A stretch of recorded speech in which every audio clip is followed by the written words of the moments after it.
வணக்கம். ஃபர்ஸ்டர்ஸ் ஹெட்கியர்ஸ் வழங்கும் தமிழ்நாடு 360க்கு உங்களை வரவேற்பது நான் சரவணன். தமிழகத்தில் உள்ள அனைத்து மாவட்ட நிகழ்வுகளையும் விரிவாக பார்ப்பதற்கு முன் முதலில் தலைப்புச் செய்திகளை பார்க்கலாம்.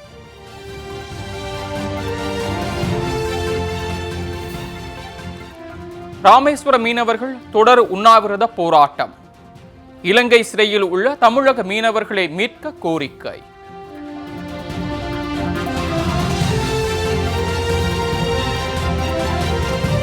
ஈரோடு மாவட்டம் அந்தியூரில் குப்பைகளை தீ வைத்து எரித்த பேரூராட்சி நிர்வாகம்.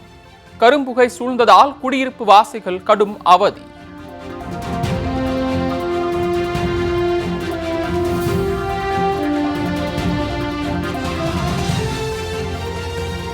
பணி நிரந்தரம் செய்யக்கோரி மேட்டூர் அனல்மின் நிலைய ஊழியர்கள் காத்திருப்பு போராட்டம்.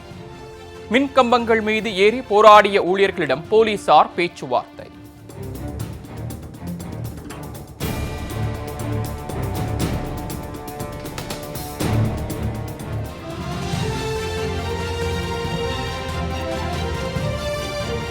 திருச்சி மாவட்டம் துறையூர் ஒழுங்குமுறை விற்பனை கூடத்தில் 53 லட்சம் ரூபாய்க்கு பருத்தி ஏலம். பருத்தி மூட்டைகளின் விலை உயர்ந்ததால் விவசாயிகள் மகிழ்ச்சி.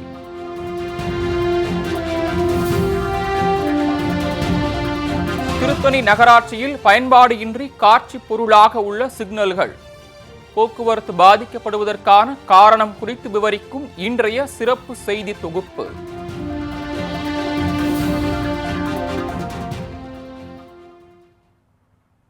இனி விரிவான செய்திகள். இலங்கை சிறையில் உள்ள தமிழக மீனவர்களை விடுவிக்க வலியுறுத்தி ராமேஸ்வரம் மீனவர்கள் தொடர் உண்ணாவிரத போராட்டத்தை தொடங்கியுள்ளனர். ராமேஸ்வரம், மண்டபம், பாம்பன் உள்ளிட்ட மீன்பிடி துறைமுகங்களில் இருந்து நாள்தோறும் ஆயிரக்கணக்கான மீனவர்கள் மீன்பிடிக்க கடலுக்கு செல்கின்றனர். பாரம்பரிய பகுதியில் மீன்பிடிக்கும் தமிழக மீனவர்களை எல்லை தாண்டி மீன்பிடித்ததாக கூறி இலங்கை கடற்படை தொடர்ந்து கைது செய்து வருகிறது. இதனைத் தொடர்ந்து கைது செய்யப்பட்ட மீனவர்களுக்கு இலங்கை நீதிமன்றம் அபராதமும் சிறை தண்டனையும் விதித்து தீர்ப்பளிக்கிறது. இதனால் தமிழக மீனவர்கள் 38 பேர் இலங்கை சிறையில் அடைக்கப்பட்டுள்ளனர். இந்த நிலையில் தமிழக மீனவர்களையும் பறிமுதல் செய்யப்பட்ட படகுகளையும் மீட்க வலியுறுத்தி ராமேஸ்வரம் மீனவர்கள் தொடர் உண்ணாவிரத போராட்டத்தை தொடங்கியிருக்கின்றனர். தங்கச்சிமடம் பகுதியில் நடைபெற்று வரும் இந்த போராட்டத்தில் அனைத்து விசைப்படகு மற்றும் நாட்டுப்படகு மீனவர் சங்கத்தினர் பங்கேற்றுள்ளனர்.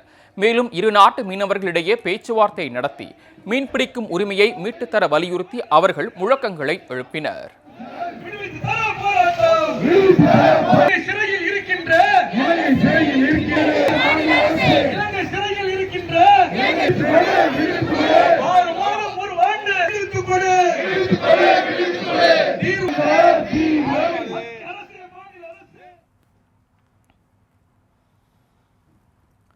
அந்தியூரில் குப்பைகள் தீ வைத்து எரிக்கப்படுவதால் பொதுமக்கள் கடும் அவதியடைந்து வருகின்றனர். ஈரோடு மாவட்டம் அந்தியூர் பேரூராட்சியில் 18 வார்டுகள் உள்ளன. அந்தியூரில் சேகரிக்கப்படும் மொத்த குப்பைகளும் முதல் வார்டில் உள்ள ஏரி அருகே கொட்டப்படுகிறது. இதனைத் தொடர்ந்து பேரூராட்சி நிர்வாகத்தினர் குப்பைகளை தரம் பிரிக்காமல் தீ வைத்து எரிப்பதாக கூறப்படுகிறது. இதனால் அப்பகுதி முழுவதும் வானுயர கரும்புகை சூழ்ந்து வருகிறது.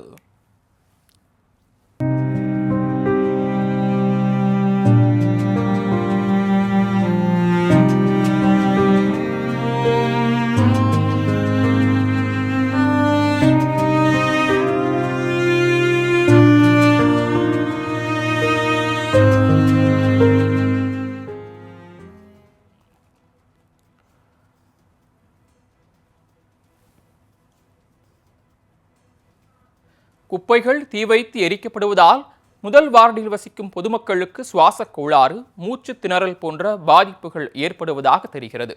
எனவே குப்பைகளை வேறு இடத்தில் கொட்டி முறையாக தரம் பிரிக்குமாறு அந்தியூர் பேரூராட்சிக்கு அப்பகுதி மக்கள் கோரிக்கை விடுத்துள்ளனர்.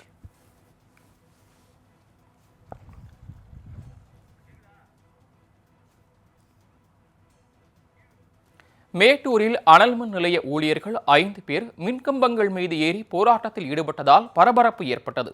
சேலம் மாவட்டம் மேட்டூரில் 840 மற்றும் 600 மெகாவாட் திறன் கொண்ட 2 அனல்மின் நிலையங்கள் இயங்கி வருகின்றன.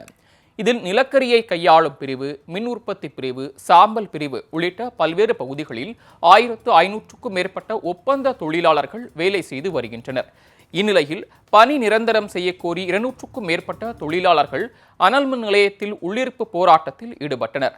அப்போது 5 தொழிலாளர்கள் அனல் மின் நிலையம் எதிரே உள்ள மின்கம்பங்கள் மீது ஏறி போராட்டம் நடத்தினர்.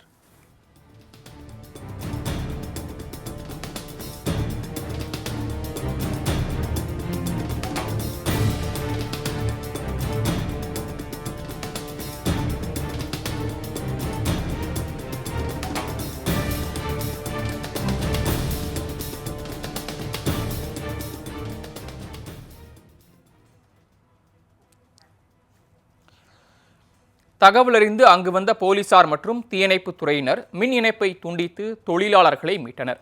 இதனையடுத்து உள்ளிருப்பு போராட்டத்தில் ஈடுபட்ட தொழிலாளர்களை போலீசார் அதிரடியாக கைது செய்தனர்.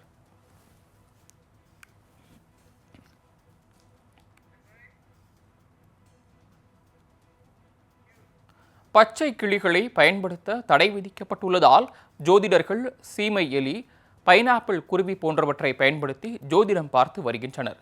தமிழ்நாட்டில் கிளி ஜோதிடம் என்பது பெயர் போன ஒன்று. பச்சை கிளிகள் எடுத்து வரும் சீட்டை வைத்து பொதுமக்களின் எதிர்காலத்தை ஜோதிடர்கள் கணித்து சொல்லி வருகின்றனர். பச்சை கிளிகள் அழிந்து வருவதால் அவற்றை ஜோதிடத்திற்கு பயன்படுத்த வனத்துறை தடை விதித்துள்ளது. இதனால் வாழ்வாதாரத்தை இழந்த ஜோதிடர்கள் வேறு தொழில்களுக்கு மாறி வருகின்றனர். இந்நிலையில் வேளாங்கண்ணியில் 20க்கும் மேற்பட்ட ஜோதிடர்கள் சீமை எலி, பைனாப்பிள் குருவி போன்றவற்றை வைத்து ஜோதிடம் பார்த்து வருகின்றனர். இது கிளி இல்லை, பைனாப்பிள் குருவி. பைனாப்பிள்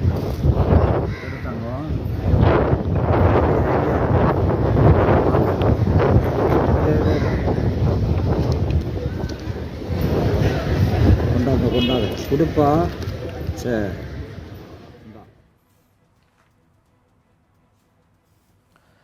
மாற்று விலங்குகளை பயன்படுத்துவதால் பொதுமக்களிடையே ஜோதிடம் மீதான ஆர்வம் குறைந்து வருவதாக ஜோதிடர்கள் தெரிவிக்கின்றனர். எனவே தங்களின் வாழ்வாதாரத்தை பாதுகாக்க பச்சை கிளியை ஜோதிடத்திற்கு பயன்படுத்த அனுமதி அளிக்குமாறு தமிழக அரசுக்கு ஜோதிடர்கள் கோரிக்கை விடுத்துள்ளனர். ஓடிச்சுன்னு சொன்னால் ஒரு 400 ரூபா, 500 ரூபா, 600 ரூபா சம்பாதிக்கும். இதில் டீ செலவு, பீடி சிகரெட்டு போக வீட்டுக்கு ஒரு சாப்பாடு அதை கிடைச்சால் அதை மிச்சம் பண்ணி வீட்டுக்கு அனுப்பிச்சோம். இதை கவர்மெண்ட்டு, மத்திய கவர்மெண்ட்டு சொன்னால் ஏற்றுக்கிறாப்புல மாநில கவர்மெண்ட்டு கேட்கறதுக்கு வாய்ப்பு இல்லை. இப்போ சிஎம் வரைக்கும் போயிருக்கேன். எங்களுக்கு தெரியும். சிதம்பரம் அருகே அரசு பள்ளிக்கு எதிரே உள்ள குளத்தில் முதலை இருப்பதால் மாணவர்களும் பெற்றோர்களும் பீதி அடைந்துள்ளனர். கடலூர் மாவட்டம் கூடுவெளி சாவடி கிராமத்தில் அரசு உயர்நிலைப்பள்ளி மற்றும் அங்கன்வாடி செயல்பட்டு வருகிறது. இப்பகுதியின் அருகே பெரிய குளம் ஒன்று அமைந்திருக்கிறது. இந்த குள நீண்ட காலமாக ராட்சச முதலை ஒன்று உலா வந்து கொண்டிருக்கிறது.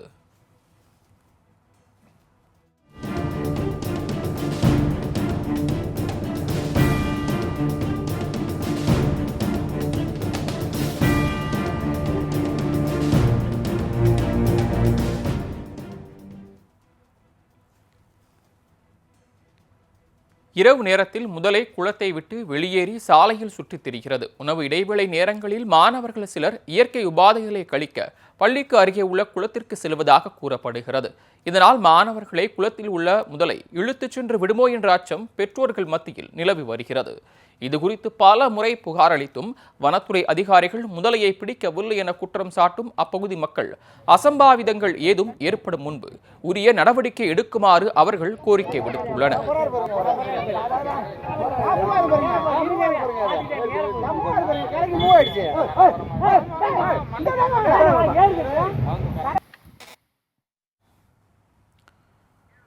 திருச்சி மாவட்டம் துறையூர் ஒழுங்குமுறை விற்பனை கூடத்தில் 53 லட்சம் ரூபாய்க்கு பருத்தி ஏலம் நடைபெற்றது. துறையூர் ஒழுங்குமுறை விற்பனை கூடத்தில் ஒவ்வொரு வாரமும் பருத்தி ஏலம் நடைபெறுவது வழக்கம். இந்த வாரம் ஏலத்திற்கு துறையூர் மற்றும் அதன் சுற்றுவட்டார பகுதிகளைச் சேர்ந்த 200க்கும் மேற்பட்ட விவசாயிகள் 2185 குவிண்டால் பருத்தியை கொண்டு வந்தனர். ஏலத்தில் பரம்பலூர், பன்ருட்டி, கும்பகோணம் உள்ளிட்ட பகுதிகளைச் சேர்ந்த வியாபாரிகள் கலந்து கொண்டனர். ஏலத்தில் ஒரு குவிண்டால் பருத்தி குறைந்தபட்சமாக 6000 ரூபாய்க்கும் அதிகபட்சமாக 7699 ரூபாய்க்கும் விற்கப்பட்டது. இதன் முடிவில் ஒட்டுமொத்தமாக 52,73,000 ரூபாய்க்கு விவசாயிகள் கொண்டு வந்த பருத்தி ஏலம் விடப்பட்டது.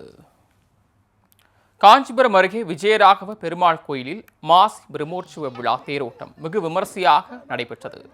காஞ்சிபுரம் அருகே திருப்புட்குழி கிராமத்தில் மரகதவல்லி சமேத விஜயராகவ பெருமாள் கோயில் அமைந்திருக்கிறது. 108 திவ்ய தேசங்களில் ஒன்றான இந்த கோயிலில் மாசி மாத பிரம்மோற்சவ விழா கடந்த 22ஆம் தேதி தொடங்கியது. விழாவின் 7ஆம் நாளான இன்று தேரோட்டம் நடைபெற்றது. ஸ்ரீதேவி பூதேவி தாயாருடன் விஜயராகவ பெருமாள் சிறப்பு அலங்காரத்தில் திருத்தேரில் எழுந்தருளினார்.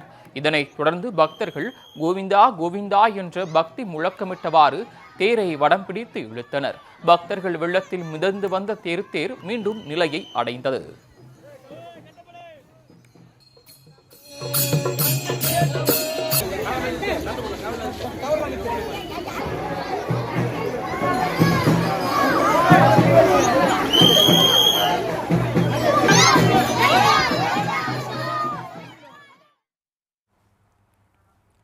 ஃபர்ஸ்டஸ் ஹெட்கியர்ஸின் தமிழ்நாடு 360ல் அடுத்து வருவது உங்கள் ஊர் நிகழ்வுகளை விரைவாக வழங்கும் உள்ளூர் எக்ஸ்பிரஸ்.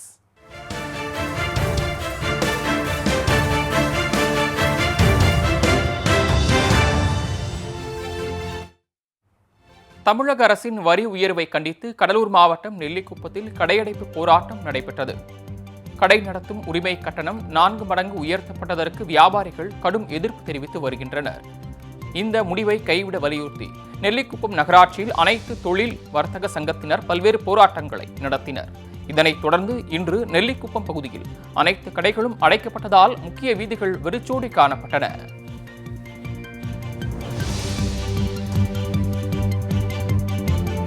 திரைப்பட பாணியில் இதயத்தை சுமந்து கொண்டு ஆம்புலன்ஸ் ஒன்று மதுரையிலிருந்து கோவைக்கு சென்றது.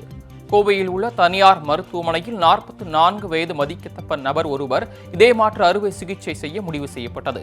இதனையொட்டி மதுரையில் உள்ள தனியார் மருத்துவமனையிலிருந்து கோவைக்கு ஆம்புலன்ஸ் மூலமாக இதயம் கொண்டு செல்லப்பட்டது.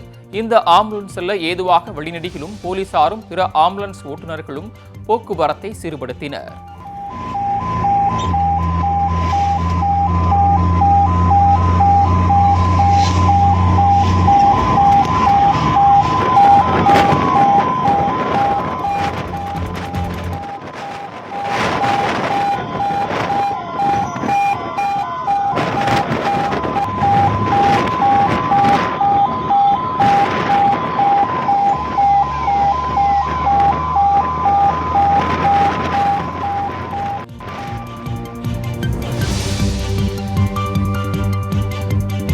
கிருஷ்ணகிரி மாவட்டம் சூளகிரியில் டிப்பர் லாரிகளை இயக்க எதிர்ப்பு தெரிவித்து பொதுமக்கள் சாலை மறியலில் ஈடுபட்டனர். சூளகிரியில் நாள்தோறும் நூற்றுக்கணக்கான டிப்பர் லாரிகள் சென்று வருகின்றன. இந்நிலையில் சூளகிரி அரசு பள்ளி அருகே சென்று கொண்டிருந்த தாயும் 11ஆம் வகுப்பு மாணவியும் பயணித்த இருசக்கர வாகனம் நிலைதடுமாறி கீழே விழுந்தது. அப்போது டிப்பர் லாரி ஏறியதால் 11ஆம் வகுப்பு மாணவியின் 2 கால்களும் நசுங்கின.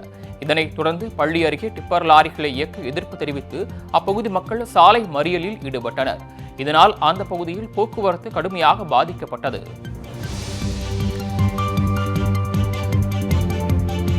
கோவை மாவட்டம் மேட்டுப்பாளையம் மற்றும் அதன் சுற்றுவட்டார பகுதிகளில் விவசாயிகள் செண்டுமல்லி வளர்ப்பில் ஆர்வம் காட்டி வருகின்றனர். அதன்படி மேட்டுப்பாளையம், வெள்ளியங்காடு, தாயனூர், தேரம்பாளையம், சம்பரவள்ளி, தோலம்பாளையம் உள்ளிட்ட பகுதிகளில் பல 100 ஏக்கரில் செண்டுமல்லி பூ உற்பத்தி செய்யப்படுகின்றன. இப்பகுதியில் உற்பத்தி செய்யப்படும் பூக்கள் கோவை மலர் சந்தைக்கு அனுப்பப்படுகின்றன. முகூர்த்தம் உள்ளிட்ட விசேஷ நாட்களில் 1 கிலோ செண்டுமல்லி 50 ரூபாய்க்கு விற்கப்படுவதால் நல்ல லாபம் கிடைப்பதாக விவசாயிகள் தெரிவித்துள்ளனர். காஞ்சிபுரத்தில் ஒன்றிணைவோம் என்ற தலைப்பில் சமூக மத நல்லிணக்க விழிப்புணர்வு பேரணி நடைபெற்றது. சமூக நீதி மற்றும் மனித உரிமைகள் மீட்பு பிரிவு காவல்துறை சார்பில் இந்த பேரணி நடத்தப்பட்டது. மாவட்ட காவல் கண்காணிப்பாளர் சண்முகம் தலைமையில் நடத்தப்பட்ட இந்த பேரணியை மாவட்ட ஆட்சியர் கலைச்செல்வி தொடங்கி வைத்தார்.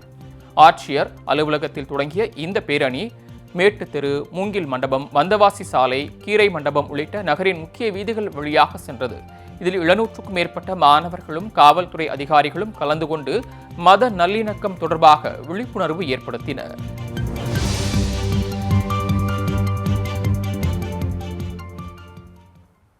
ஃபர்ஸ்டஸ் ஹெட்கியர்ஸ் வழங்கும் தமிழ்நாடு 360ல் மாவட்டங்களில் நடைபெற்ற விளையாட்டு செய்திகளை வழங்க வருகிறது விளையாட்டு களம்.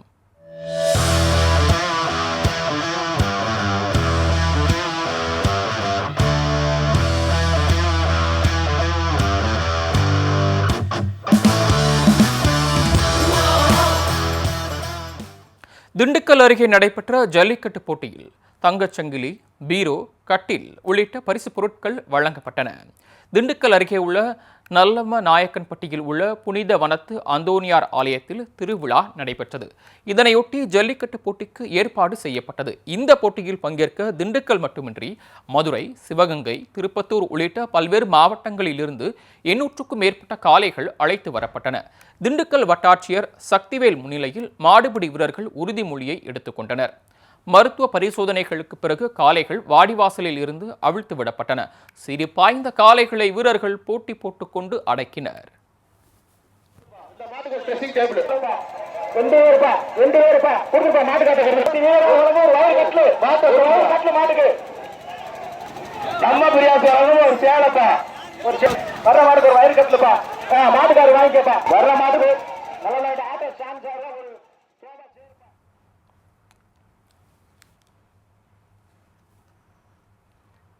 வெற்றி பெற்ற வீரர்கள் மற்றும் மாட்டின் உரிமையாளர்களுக்கு விழாக்குழு சார்பில் பல்வேறு பரிசுகள் வழங்கப்பட்டன.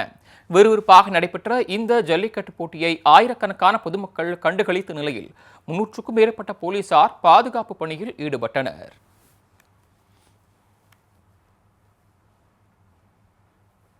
அறந்தாங்கியில் நடைபெற்ற மாட்டுவண்டி பந்தயத்தில் மாடுகள் அனல் பறக்க இலக்கை நோக்கி சீறி பாய்ந்தன. புதுக்கோட்டை மாவட்டம் அறந்தாங்கியில் தினையாக்குடி, திருநெல்வேலி வயல் கிராம மக்கள் சார்பில் மாட்டுவண்டி பந்தயம் நடைபெற்றது. பெரிய மாடு, சின்ன மாடு, பூஞ்சிட்டு மாடு என 3 பிரிவுகளில் இந்த போட்டி நடத்தப்பட்டது. இதில் மதுரை, திருச்சி, தஞ்சாவூர், ராமநாதபுரம் உள்ளிட்ட பல்வேறு மாவட்டங்களைச் சேர்ந்த 100க்கும் மேற்பட்ட ஜோடி மாடுகள் பங்கேற்றன. மாடுகள் இலக்கை நோக்கி சீறி பாய்ந்த நிலையில் சாலையின் இருபுறமும் திரண்டிருந்த பொதுமக்கள் கைத்தட்டி சாரதிகளை உற்சாகப்படுத்தினர். இதனைத் தொடர்ந்து முதல் 3 இடங்களை பிடித்த மாடுகளின் உரிமையாளர்களுக்கு 1,32,000 ரூபாய் ரொக்க பரிசாக வழங்கப்பட்டது.